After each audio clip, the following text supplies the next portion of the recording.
Hi, and welcome to the second episode of the Shikoku Pilgrimage on the Dive Into Reiki podcast. Today, we will be traveling together through the first three temples I visited in Shikoku, and we'll be talking a little bit about cleansing. So, when you travel to Shikoku, it's an island that is to the south of the main island. So you land in Tokyo 15 hours, then you wait, then you fly another hour and a half. And in our case, we landed in Matsuyama. So there is Matsuyama is to the west of the island. There is also Takamatsu to the east, which is closer to temple number one. We decided to land in Matsuyama, which is closer to the middle temples, just because it was more of an area that we were interested in visiting, as well as some of the temples that were in this area really called our souls and heart. So the first thing we did when we landed was actually cleansing. If you are listening to this, I will try to put a note in the notes of the podcast, the pictures. And if not, I'll try to at least attach a PDF with all these pictures so you can follow along. I'll try to describe them as well as I can. And for those of you on YouTube, of course, you're watching these visuals. So we got, Matsuyama has an area called Dogo Onsen. Onsen is a Japanese bathhouse / spa. They're called onsen when they have thermal waters, and they're called sentos when they have regular waters. So Dogo Onsen was one, if not the first, one of the first onsens in all of Japan.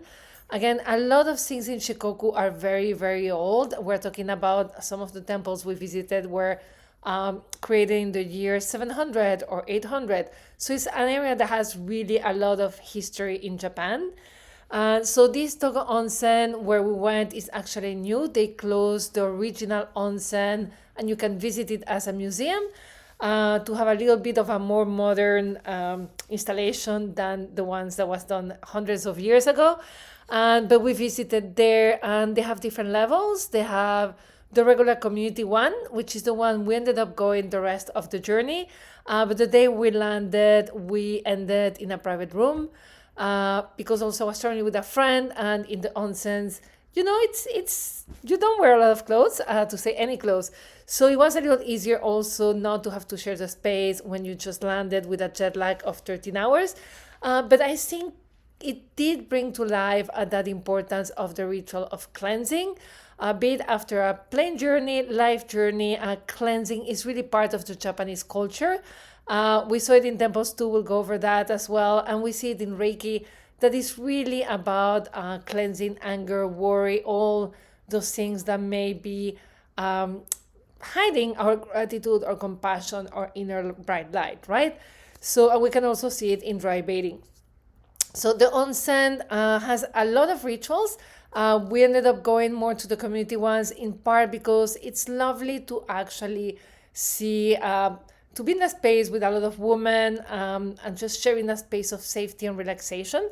And what I was talking to my sensei about how special is, especially as a person non-Japanese, to go to an onsen, because it's very different from even like the spas or baths and saunas we may be used in the West.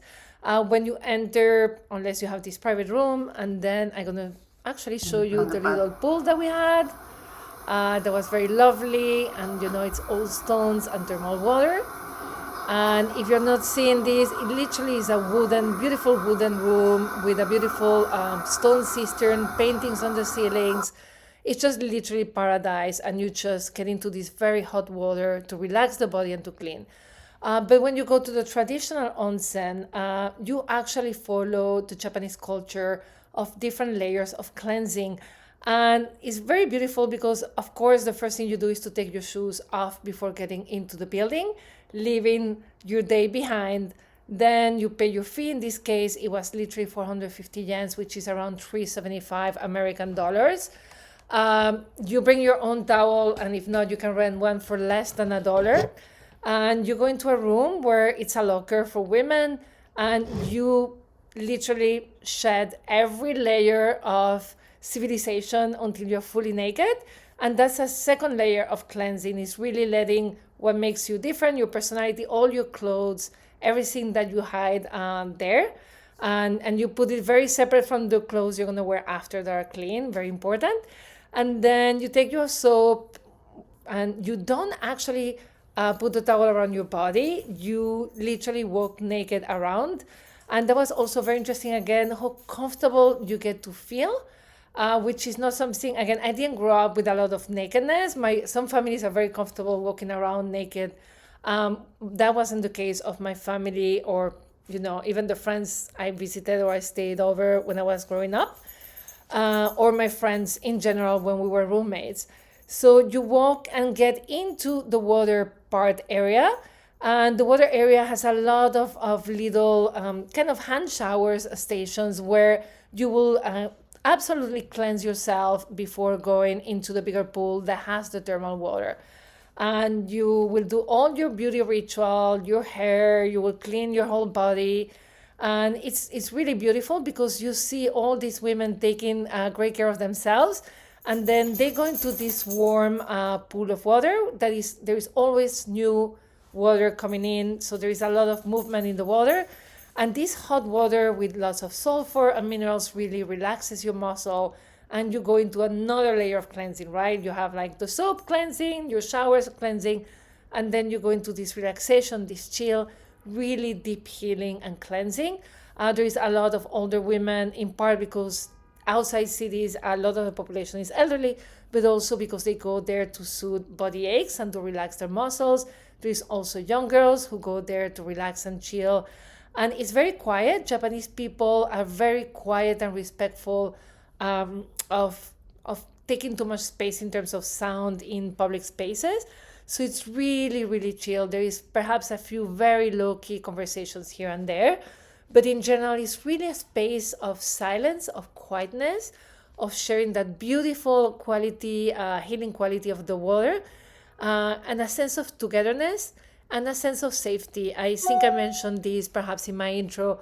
Perhaps sometimes when you go into like spa, especially in New York, I think it's probably a New York experience, you can see women looking at each other like, okay, am I looking good? Or you see it at the gyms, when we don't have a lot of clothes, or we actually are the person judging ourselves, like, oh my God, I have a little bit of like fat here, I don't like my knees. In this space, the body becomes a precious vessel to just lay in this beautiful quietness. So it's a very safe space. There is really no judgment. I did feel like in some towns that were a little bit more remote, perhaps some people were like, what is, a person non-Japanese here? They were a little bit surprised. And some of the very older ladies were a little bit uncomfortable. Again, there is also historical trauma and a lot of things, or just a surprise. Maybe they didn't feel as safe as they usually do. But there is a beautiful sense of remembering that the body is here to help us get around, to experience life, to experience relaxation, and not just a meaning for the mind to achieve things, right? So it's a beautiful cleansing, a beautiful healing, and a beautiful sense of safety. And just by being in a safe space, a warm space, you can feel also how the relaxation, the safety helps you just let go of whatever feeling is getting in the way of you feeling completely balanced. And for me now, as a practitioner, being an onsen when it comes to offer space to my students and sessions really feel great, offering that warmth, the continuous flow of energy that is literally offering healing to whoever without any judgment. I think it's a wonderful image. But on to the journey and to the temples. So I'm going to go a little bit to a thing that is in every temple, and also the shrines for Shinto, it's not just Buddhist temples, is every time you visit a temple, you're going to find like almost, I don't know how to describe it, but it's like a little pool of water, or a little, like, it's a little usually made of stone where there is water, and then there is a bamboo tube with water flowing, and you will have a series of ladles there. And you will take these ladles before entering or visiting the temple, and you will fill it with water, and then you will clean your left hand, your right hand, your left hand. Then Japanese people usually also put some water into their mouth and cleanse their mouth. I kept just the hand part, then you clean the ladle and put it back. And even though this uses water, you can see where the inspiration for dry bathing, left, right, left, comes from.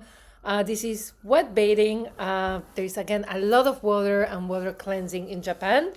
And obviously Mikao Usui was like, we cannot always have these areas for purification where we are going to give sessions, especially, for example, when there was the Tokyo earthquake and he went there to help, or in someone's house or anywhere. So he literally created dry bathing. So it's really inspiring this cleansing that you do before the temples, which is called misogi or purification. So once you cleanse your hands, you visit the temples.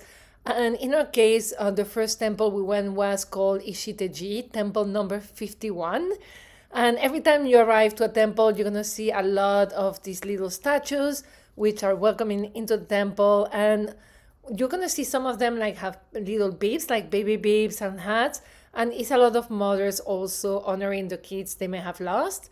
Most temples will have, at least in this pilgrimage, all of these temples had these beautiful copper bells, giant bells, and you will swing a big wooden thing and it will sound the most beautiful sound ever. And they were like in these very beautiful wood structures. And sometimes you will have also a place where you could have these wishes printed so they will come true. But those are really, you're going to see in most Buddhist temples, like these little statues when you're arriving, and then a gate, which I'm going to show you one later, and then as well as the bells, and you ring them. Usually they ask you for a tiny donation every time you do something at a temple. If you ever go, don't feel obliged to give a lot every time. I didn't know, but the 5 cents of the yen are actually good luck. So it's traditional to give 3 of them. Again, a lot of this has to do with Sanmitsu and the image of tree. Sanmitsu, mind, body, energy, or speech. So you give your 3 coins, you ring that beautiful bell, and then that already grounds you and sets you for that visit. This temple is humongous. It had a lot of areas. I think what really touched us more was what we saw, especially talking about cleansing and starting this pilgrimage in Japan. We had the onsen, leaving behind our lives in the West, and just really entering with a clean mind, heart, and body into this adventure. But we actually topped ourselves with some sculptures. And I don't know how to say that in English, but it's like sculptures that are made on a wall, on a block. In Spanish, it's called relief. And they have them preserved. They're very, very old. And the one that really struck us, especially because, when we travel the world, and the world is still a bit of a mess, but at that time it was really violent moment. It was a really complicated moment. It's still complicated, but it was really, I don't know, it was a moment where we felt very, very unsafe and worried. And we got to see the statue of the Buddha, and the earthly Buddha, not the cosmic or the heavenly Buddha, just the regular Buddha, walking through earth, radiating his light, and he's walking amid people at war. People who are killing each other, they have swords, they have archers like sending arrows, and he's just walking, centered in his light and radiated his light. He's also not trying to change the people. He's just literally centered in his light, not losing his focus. So that was really incredible, because it felt just the right message, like, hey, the world is in this state that we were literally seeing in this statue, in this relief on the wall. And it was almost like, first of all, like, find your light, radiate your light right now, right here. Like, you're in a different space, enter the Buddha space and the Buddha lane. And, like, you're going to start walking like this Buddha.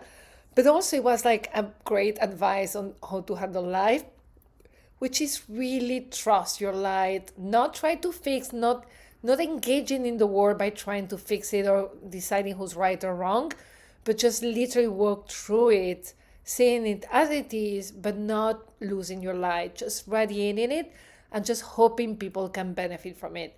So that was a very beautiful inspiration and exactly what we needed to start this journey. So that's one sometimes I know we want to do from 1 to 88, and I still dream of doing that. Sometimes life is very wise about the temple it sends you. There were also some giant statues of the cosmic Buddha. Many times they put the cosmic Buddha, which is, they believe, also related to the master symbol in Reiki. They usually put him in the center with 4 other Buddhas surrounding them. And then there were also big statues of Fudomyo, which I mentioned last time, is this emanation from the cosmic Buddha that is a king of wisdom and is coming to earth to enlighten you. And we're going to see a lot of Fudos in every temple we went. Most of the Shikoku Pilgrimage, obviously, they have statues and they honor Kōbō Daishi, which, or as he was known when he was alive, Kukai, that created the Shingon Buddhism. And this pilgrimage is really to reflect his journey. But beyond Kōbō Daishi, we're going to have either a lot of Fudos with small presence of the compassion deity Canon, or we're going to have a lot of the presence of Canon with her little companion Fudo in a smaller scale, always reminding us that compassion and wisdom go hand in hand, even though Fudo is also compassion, but it's a more fiery compassion, and he's more known as a king of wisdom. For those of you who are not seeing the picture, Fudomyo, especially in this case, he's seated on a rock. And in a rock, sometimes he's standing on the rock, but this time he's sitting. And the rock means very grounded, a very strong hara or power center in the belly. He has, this time, in this one, he has a huge golden sword, which is a demon cutting sword, through which he helps you cut through illusion. So when we see things the way they're not, or like we're seeing things in a negative way, or we think things are that way, but perhaps we're being a little biased, or just sometimes we don't even see we're not separate from others, right? And then he also has a lasso that is what he takes to just, like, he takes with his lasso and to trap and get out of the way whatever stands in your illumination. And the last thing I love, that you cannot see in this picture, but Fudomyo has one tooth pointing up, one tooth pointing down. That represents heaven and earth. And heaven and earth coming together in Fudo, for me, it's also very linked to the Reiki kanji, which is, heaven and earth coming together in one character, in one name in Japanese culture. So that was very beautiful. There was humongous statues, and they were all piled together like 12 statues, 15 statues, which I've never seen in a temple. There were also tiny caves. It was really like a lot. There were obviously the stores where you can buy the books so they can put the seals of the temples.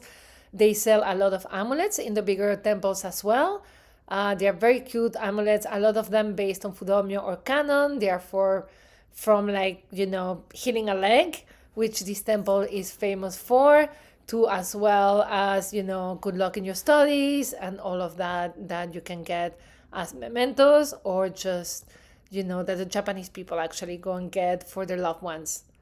So Ishita-ji, it's really a temple where the objective is to purify the mind. And again, it's known for healing the leg ailments. I have to say that I landed with plantar fasciitis. I had trouble walking. I had a lot of pain in my foot.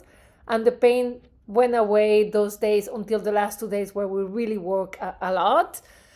So I don't know what it was. But if you see, so most Buddhist temples have a very big gate that you enter.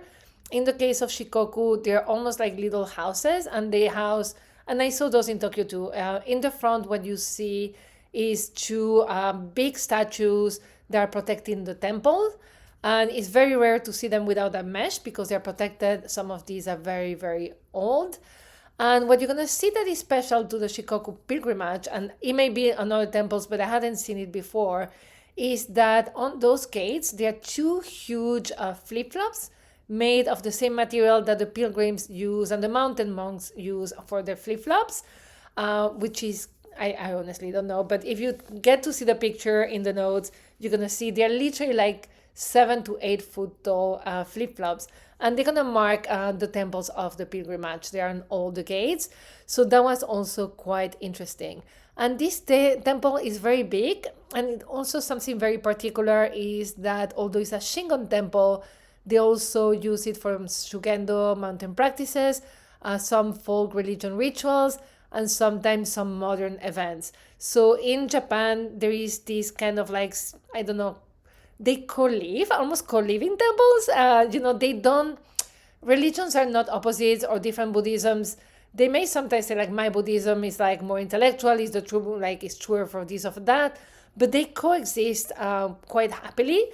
I remember my monk once he said, I'm gonna go and meet other monks from different lineages in Tokyo, and I asked, do you guys fight? He's like, no, we drink sake and we talk. So there is not that animosity that you may see between different religions in different areas of the world. So this temple also was quite surprising in that sense. And in terms of the bonus, the affliction we were talking the other day, there is a call to let go of pride and return to humility and compassion in this temple. So again, very, very beautiful temple. It was close by. That's why we started with it too. Again, we were just landed the day before, still a little bit affected by jet lag. But having that message from the Buddha, walking peacefully, radiating his light amongst the chaos, and then having that leg healing moment in this temple really felt like, timing was a little, someone did the timing that was wiser than us, through us. So the following day, we actually took a bus, and instead of like moving around the area and staying in guest houses and having to pack and unpack, especially with the jet lag, the first few days we stayed in Matsuyama and took local transportation for these temples. It was quite interesting. As I mentioned in my introduction, sometimes we had to take 3 buses, some of them very local, some of them passing every 4 hours. And you had to really trust the system. I have to say it never failed us. And also there is a lot of walking. Some temples, most of them have a lot of stairs. Some of them, like the one next to this one that I'm going to talk about, actually we had to go up 700 feet. The last temple that you will hear on episode 4, we had to hike up a mountain with our backpacks for close to 2 hours to get there. There is a way to get in car. We just literally wanted to do the pilgrim thing. So Daihoji was the temple we went the other day. It was in Kumakogen, a different district that is more inside the island and has this beautiful forest and beautiful trees. So this temple, what was surprising is not the structure. It's very much like the basic structure of every temple in the pilgrimage. It was very beautiful. But what was very surprising is that it was completely empty. Like, there was a woman doing the calligraphy for the temple seal in a little house. There was nothing else. And it's the temple that marks the middle of the journey. So I think it was also like the first temple. The second temple we visit, the previous one was very busy. So we're I'm not saying very busy like, Rockefeller Center in Christmas, but there were some people. Here, there literally was almost no one. We spent around 3.5 hours at the temple. We saw perhaps 2 pilgrims coming in, and then a couple of tourists as well, a father and his daughter, and that was it. And it was a very beautiful experience. The trees were probably the most incredible. They have a lot of big ginkgos and chestnut that are hundreds and hundreds of years old. You will try to hug them and you can't.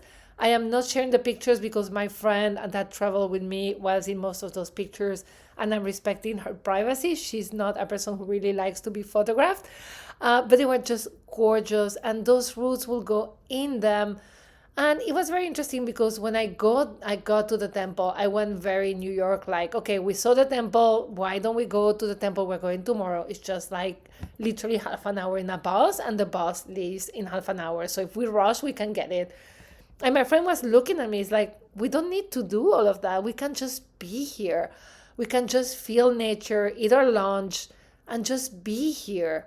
And it was probably the good slap I needed to really be present. Like, this is not a checklist of temples. This is really being present with the space, with the energy of the temple. So we had the most delightful lunch. We packed very simple stuff that you can buy in what they call konbini. which are convenience stores. We had like rice bowls, we had some veggies, some fruit, and it tasted like literally a Michelin star food, because we're eating it in nature, really enjoying ourselves, like taking our time to taste it. And it was a very beautiful gift. We also meditated with the trees, and it was the most gorgeous experience because there was a river nearby, and you really understand why there are mountain monks in Japan, and this obsession with really how we can learn from nature, and how you can, that spirituality is so linked to nature. We were meditating close to these big trees, and after a while my friend and I, we looked at each other. It felt like light was raining on us, and we looked around and there is nothing falling, and it was just, we could feel this love from the trees. And then when we were very loving back, we could feel the love really increasing, and there was this beautiful connection with the trees, with also the birds being there, with the river. So when you go to these temples, sometimes there is not a lot to do. You do your ritual that comes in the manual. You may do your chanting, light some incense. Also bring your incense. Most temples actually don't sell it unless they're big and very popular. So bring your incense, bring whatever you want to offer. Bring your food to some of them. Always check that there is food around or not. But take your time, stay there, because sometimes I think in my head I always expect that it'll be like, I'm going to go there and get training and get tips and get a ritual. But by being present and taking our time and just feeling the place, I think we get a lot more than we expect in that sense. So this temple actually is a temple that really honors canon. And this temple was supposed to have been created because there was this emperor that had some brain and head issues. He had an illness. And then someone found this very old canon statue, and she healed his illness and he became well. So basically the temple was erected in the place where they found the statue of canon. There is a lot of, for those of you who are not as familiar with canon, she's known as Guan Yin in China, but she comes sometimes with like the 1,000 arms around her. There are like many depiction of canon. This is a very simple canon. The copper is going green or whatever metal they use, and she's out there. They don't protect her. She's just literally out there for everyone to enjoy and to receive healing. And if you see the picture, she almost gets confused with the foliage behind. And it's just a very beautiful. And when I saw this canon, I love her. But I'm always been very much of a canon person. But I don't know, when I saw it's like, okay, great, this is a beautiful canon, took a picture, prayed.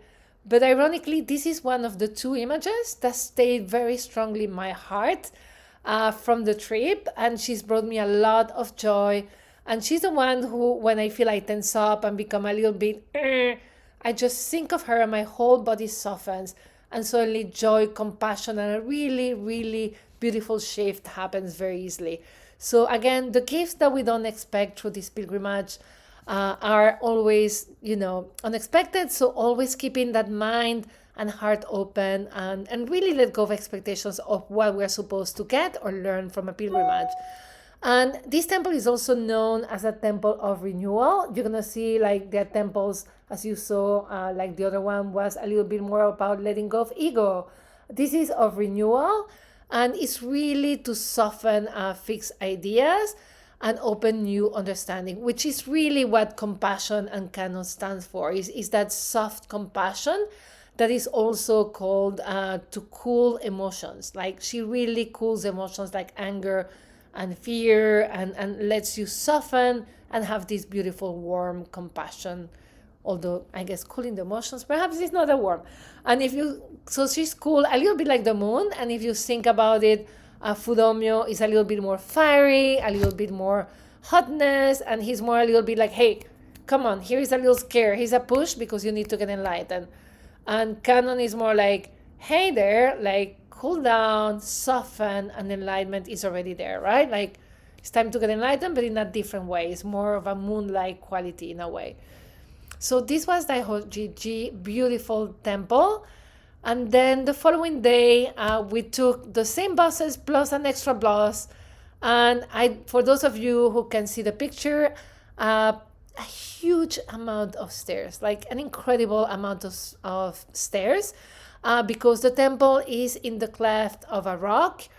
So they call it like the rock temple or the temple in a cave. And this is where supposedly Kōbō Daishi actually did his ascetic practice in a cave and really transformed himself a lot. So it's a very important temple number 45, called Iwayaji. It was way busier than the other. It also had a store. It had more amenities. And if you see the picture that I'm showing now, a part of the temple structures are actually encased inside the rock. And there is a cave that you have to go through up some stairs that more like a ladder, but there is literally, if you fall into nothingness. And the steps of the ladder start growing bigger and bigger. And everybody who tried to go to the cave to meditate with, in this case, a Fudomyo, this is a temple where Fudomyo leads and Canon is the sidekick. We all stop exactly at the same height, where you realize actually you were not able to go there because fear will literally paralyze you. So this is probably where people very advanced in meditation and the monks may go to meditate. Someone was telling me actually nobody goes up there. For me, trying to go up this ladder, because I saw two ladies try and they stop, and midway I'm like, no, I can do this. I'm like really good with ladders. And when I stopped and I wanted to go up, I literally couldn't. It was also like an ego check. It's like a reality check and a timing check. Like, accept what you are. It's okay not to go all the way to the cave.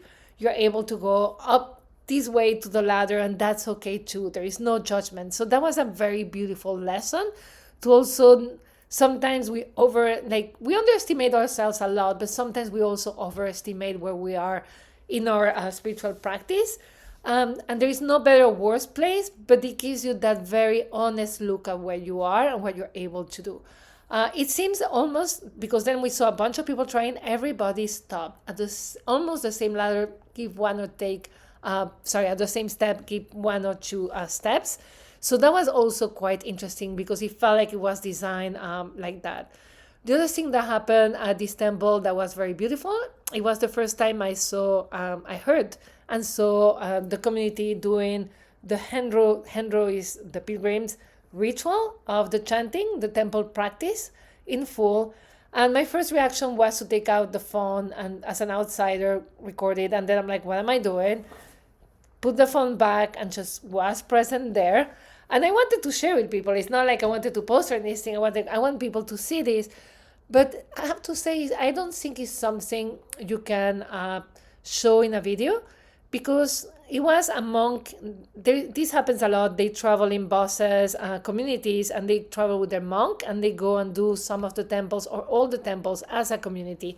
And they stop at each temple and do the temple practice, which in Shingon is a series of chants. And of course, the monks usually chant very, at least decent or very well. And another temple, I heard one of the most beautiful chanting from a monk that I ever heard before. But there is something, even with the people chanting, all different voices, different timings. Some people chanting honestly like I do, which is not the most agreeable.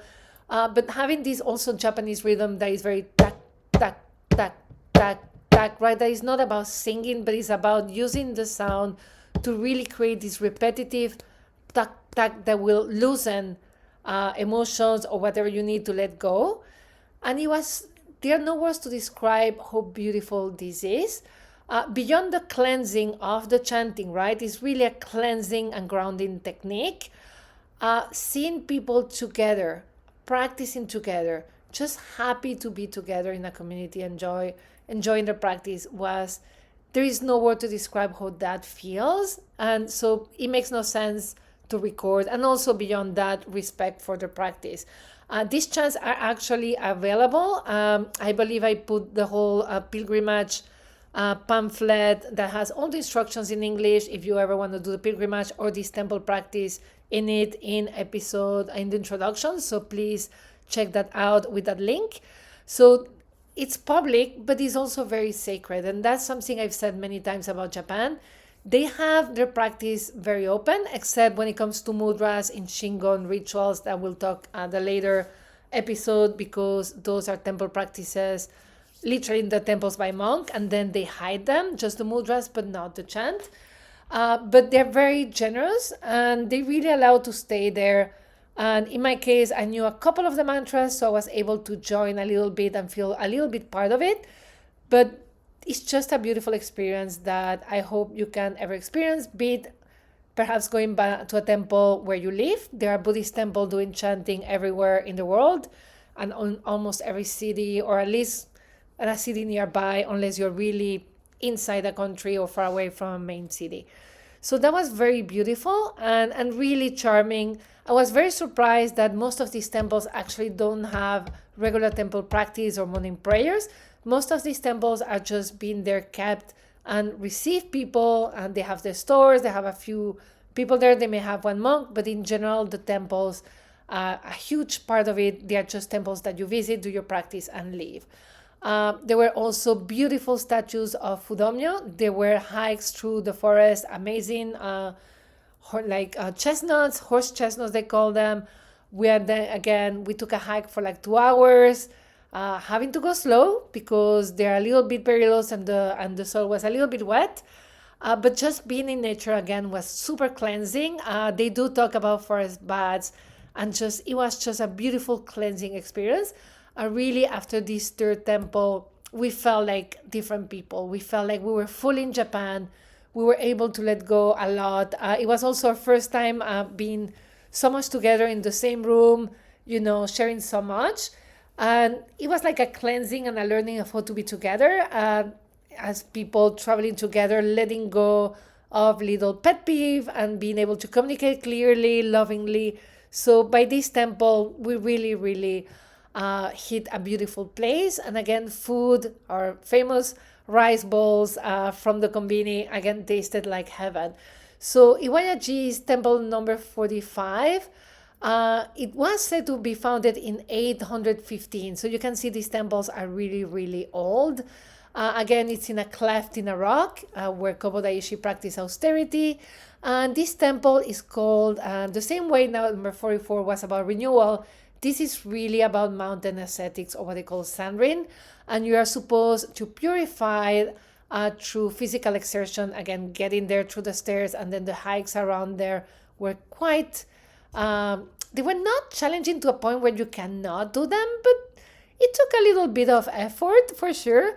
There are also some caves beyond the one that is we can never get with the ladder. There are actually caves where people meditated and monks meditated for years. And they're symbolic of rebirth, to entering the mountain and emerging change. And you're supposed to let go of attachment, of greed, anger, aversion, ignorance, and delusion. And the ignorance and delusion is very related to Fudomyo. Again, that sword cutting through layers of delusion so you can get rid of your ignorance and see things as they are and become wise. And then after that, we actually took a break. We went to a place called Uchiko, which is a little beyond Kumakogen, and is where there is a lot of rice fields and a lot of Shinto power spots that were very beautiful. Shinto is a completely different experience and also a different spiritual practice, so I'm not going to include it in this. It's also not part of the pilgrimage, so I'm not going to include them in this podcast. But we had beautiful, beautiful time. Again, areas where you just see nature, and you see very old bridges, very old houses, and mountains with trees and more trees and very little people, because the population has moved to the cities, and we all know Japan population is decreasing, so also abandoned houses sometimes, but it's very safe. We were, the two of us, like top of mountains by ourselves, and it was just a beautiful experience. Again, also going back to nature, getting that cleansing, going back to who we were. So I really love this. And again, this episode was about cleansing, taking you through these first 3 temples.